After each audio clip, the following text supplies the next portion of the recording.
Por mais saudável, bem informado e comprometido com a saúde que uma pessoa seja, a verdade é que todos, sem exceção, em algum momento irão precisar de um médico, inclusive os próprios médicos. Porém, imagine que você está em uma expedição em um dos lugares mais remotos da Terra e precisa fazer uma cirurgia de emergência para salvar sua vida. Mas tem um problema: você é o único médico da equipe. O que fazer numa situação como essa? A história do médico soviético Leonid Rogozov é a resposta para essa situação surreal e extremamente difícil. Mas antes de irmos para o vídeo, deixa teu like para fortalecer o canal e se é novo por aqui, já se inscreve e ativa o sininho para não perder os próximos conteúdos. Em 1961, em plena Guerra Fria, o médico Leonid Rogozov era um dos 12 membros de uma expedição soviética à Antártica, que tinha como objetivo construir uma base de pesquisa na parte leste da região. Rogozov era especializado em medicina familiar e cuidados da comunidade, e um ano antes interrompeu seus estudos para embarcar nessa viagem, na qual foi aceito devido sua perícia singular. O plano era construir a base e depois abrigar-se nela enquanto esperavam os meses de inverno passarem até que um navio ou avião conseguisse entrar na região e alcançá-los na primavera. Rogozov, que tinha 27 anos, permaneceria nesse período como médico dos cientistas. Mas algo totalmente inesperado aconteceu. Na manhã de 29 de abril, Rogozov acordou sentindo-se enjoado, fraco e febril. Sintomas semelhantes aos de uma gripe, algo que não lhe preocuparia se depois não tivesse notado uma dor estranha na parte inferior direita do abdômen. Horas mais tarde, os sintomas se intensificaram e para Rogozov ficou claro que se tratava de uma crise de apendicite aguda. Era um prognóstico sombrio, pois como único médico no local, ele ficaria desamparado se sua condição piorasse. Rogozov escreveu em seu diário: "Parece que estou com apendicite. Estou mantendo silêncio sobre isso, até sorrindo. Por que assustar meus amigos? Quem poderia ajudar? O único encontro de um explorador polar com a medicina provavelmente foi na cadeira de um dentista." O médico imaginou que um tratamento com antibióticos, eficaz em alguns casos leves, poderia resolver o problema. Mas não resolveu, pois o estado dele só piorou. Tanto que no dia seguinte, ele já estava sentindo dores intensas. Os seus companheiros entraram em pânico e fizeram tudo o que podiam para deixá-lo confortável. Eles tentaram pedir ajuda a outras equipes de pesquisa na Antártica, de outros países, mas com uma tempestade crescente lá fora, o envio de ajuda era impossível. No meio daquele inverno polar, o apêndice de Rogozov estava pronto para estourar. Se isso acontecesse, ele estaria morto. Só restava uma opção. Em seu diário, ele registrou: "Não dormi nada ontem à noite. Dói como um diabo. Uma tempestade de neve chicoteando minha alma, lamentando como uma centena de chacais. Ainda assim, nenhum sintoma óbvio de que a perfuração do meu apêndice é iminente, mas um pressentimento opressivo paira sobre mim. É isso. Tenho que pensar na única saída possível: operar a mim mesmo. É quase impossível, mas não posso simplesmente cruzar os braços e desistir." O médico sabia que a autocirurgia era possível, pois havia vários relatos bem documentados de operações bem-sucedidas. Por exemplo, o médico alemão Werner Fossmann já havia realizado o perigoso experimento de fazer a cirurgia de cateterismo cardíaco em si mesmo, e a operação foi tão bem-sucedida que lhe rendeu o prêmio Nobel. Havia também o cirurgião Evan Nioken, que havia optado por remover seu próprio apêndice, infectado por causa do que ele descreveria mais tarde como uma curiosidade sobre a eficácia da anestesia local.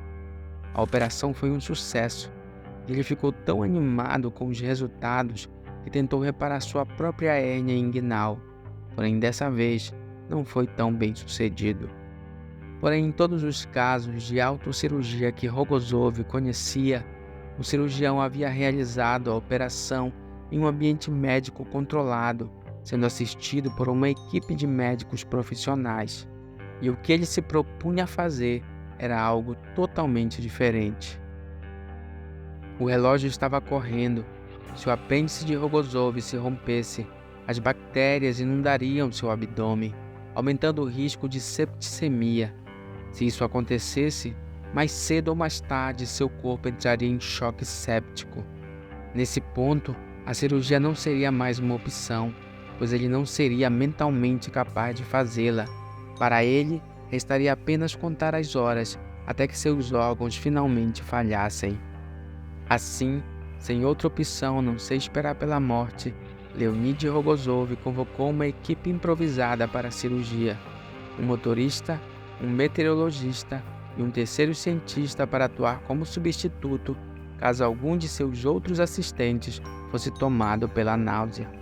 Ele mostrou a eles como esterilizar os instrumentos e, em seguida, orientou-os a montar um espelho logo abaixo de seu quadril direito, por onde veria seu abdômen e realizaria a operação.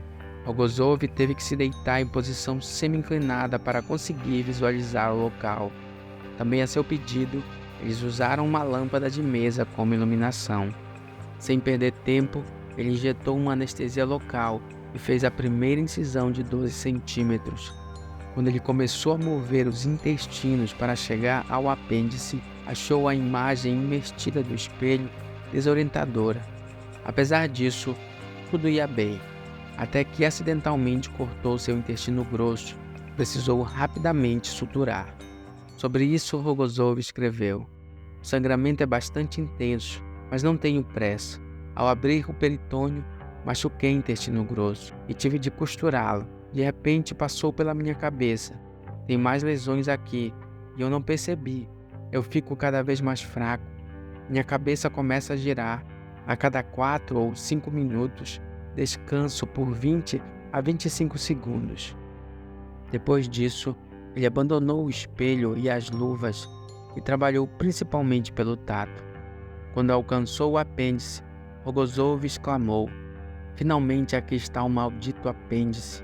Com horror, noto a mancha escura em sua base. Isso significa que se passasse mais um dia, ele teria estourado. Meu coração parou e desacelerou visivelmente. Minhas mãos pareciam de borracha. Bem, pensei, isso vai acabar mal. E tudo o que restava era remover o apêndice. Então percebi que, basicamente, eu já estava salvo. Por fim, passadas 1 hora e 45 minutos, a cirurgia chegava ao fim, com o corte do abdômen bem suturado e o apêndice que estava prestes a estourar devidamente removido. Após a operação, ocorreu uma melhora gradual no estado geral de Rogozov. 7 dias depois, os pontos foram retirados e em 2 semanas ele voltou às suas funções normais como membro da equipe. A autocirurgia que foi fotografada por seus colegas capturou a imaginação do público soviético da época e em 1961 ele foi premiado com a Ordem da Bandeira Vermelha do Trabalho. A sua história levou a uma mudança na política de exames prévios para as equipes destacadas em tais expedições, e ele passou a ser um exemplo de determinação, coragem e técnica utilizada na autocirurgia. Anos depois, porém, o próprio Rogozov rejeitou toda a glória de seu feito. Quando pensamentos como esses lhe eram colocados, ele geralmente respondia com um sorriso e as palavras: um trabalho como qualquer outro, uma vida como qualquer outra. Em outubro de 1962, Rogozov voltou a Leningrado e trabalhou em sua tese de doutorado intitulada Ressecação do Esôfago para o tratamento de câncer de esôfago. Depois, ele trabalhou como médico em vários hospitais em São Petersburgo, até sua morte no ano 2000, aos 66 anos, de câncer de pulmão. E aí, você já conhecia essa história notável e bizarra de sobrevivência? Teria a mesma coragem? Comenta aí.